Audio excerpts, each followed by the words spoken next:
How you want to talk with people about. Just that, how you want.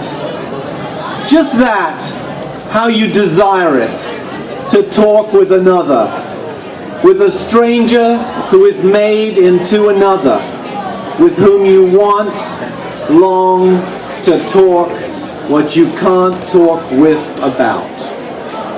What they can't talk about is how you wish, yearn to talk. How you wish for that conversation with the one who has her back to you, her shoulders bare, with the one who has her front to you. How you wish and how you fear her front to you, with which you want to talk. How you fear and long for her front to you, and later her back, her bare shoulders, her hands through her hair, a habit. She has a habit with which you want to talk. How you wish to touch upon what you've waited to touch upon and can't talk about. How you desire it, how you long and can't talk about. So that her with her back to you and her with her front to you can share this impossible conversation you cannot embark upon. How lovely then to not embark upon this impossible conversation.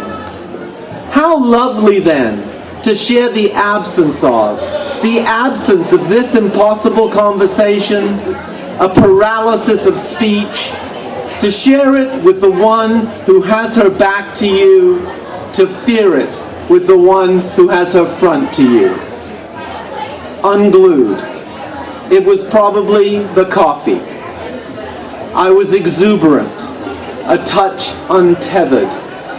I wrote Bob a letter telling him a simple truth, that the sight of his wife's ankles caused me to swoon, but not to the point of passing out, which of course he would have noticed since he was standing by his wife at the time.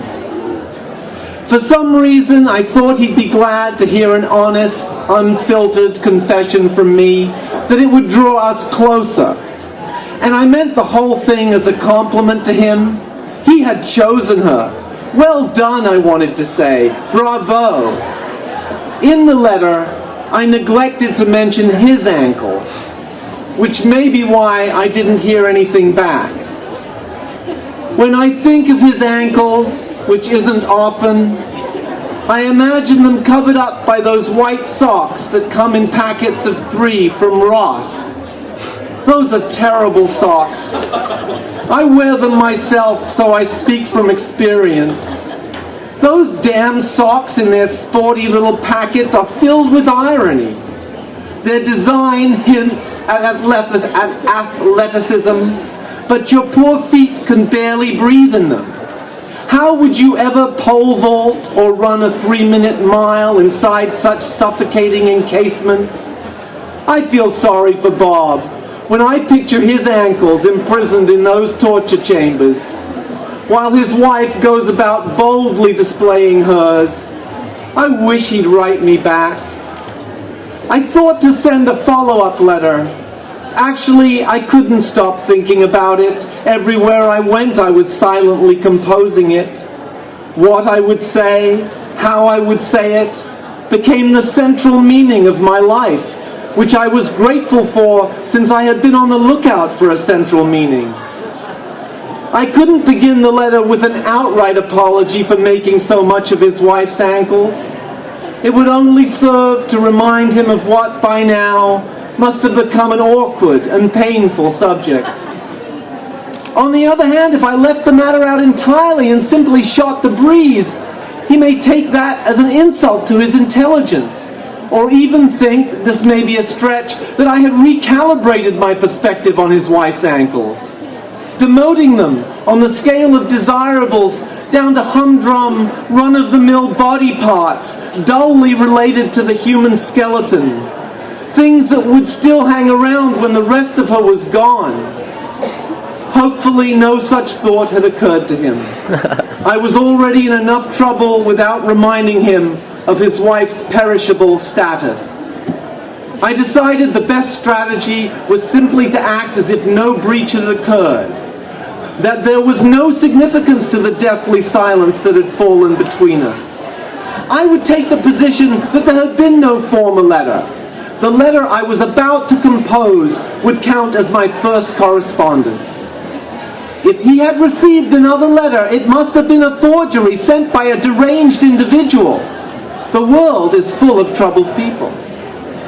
I decided my new letter should include an invitation, feeling as I did that only more time in each other's company could provide the balm needed to heal the wounds caused by the impostor. It would serve as a testing ground into which I would enter, adopting the spirit of determined warrior, ready and willing to do battle with temptation, no matter how formidable. This required inventive planning. Everything was survivable if all I was faced with was a from-the-waist-up version of Bob's wife. True, all parts of her were charming. Trinkets of loveliness abounded on her person. Little treasure chests popped up in unusual corners, sparkling and silently communicative. The way her breath moved through her upper body placed me in a Gothic novel I couldn't remember the title of. But these were manageable things, unlike the unmentionables that rested just above her feet.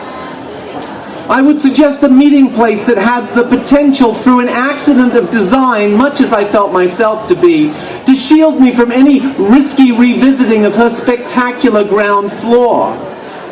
Along with my just short of foaming at the mouth absorptions in matters related to how the gods had assembled Bob's wife, I enjoyed an aesthetic pleasure of close to equal force when letting my eyes linger over old-school Italian espresso machines, which made Café Trieste the perfect location for our rendezvous.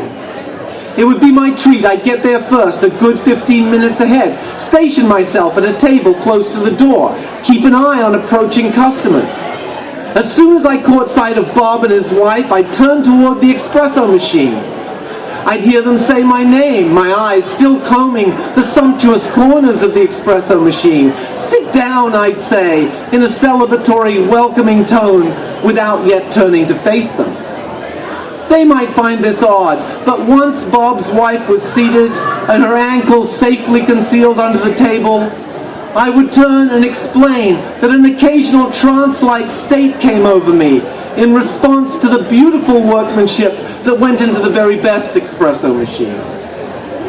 "So glad you guys could make it," I'd say, in the casual, friendly way you speak to people with whom you harbor no secret obsessions. I felt confident in regard to this plan and sent off my letter. I did not receive a reply. After a year or so, I was starting to think I would never hear back from Bob. It was an unbearable feeling. I couldn't concentrate. I was falling behind on every task.